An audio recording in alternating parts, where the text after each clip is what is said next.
If you're looking to cancel your LinkedIn premium account in 2024, you're in the right place. In this video, I'll show you the easiest way to do it. Let's get started. First, log into your LinkedIn account. Go to www.linkedin.com and enter your username and password, or you can simply continue with Google.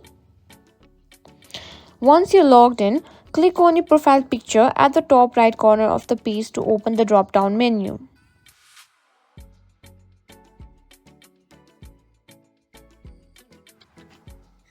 In Settings and Privacy page, click on Account Preferences.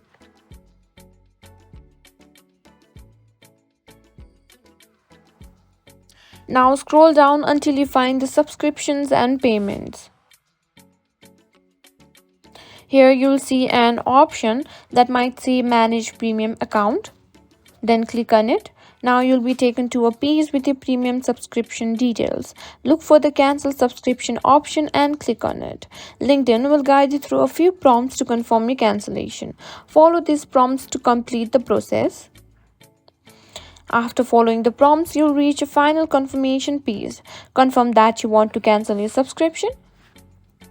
And that's it. You've successfully cancelled your LinkedIn premium account.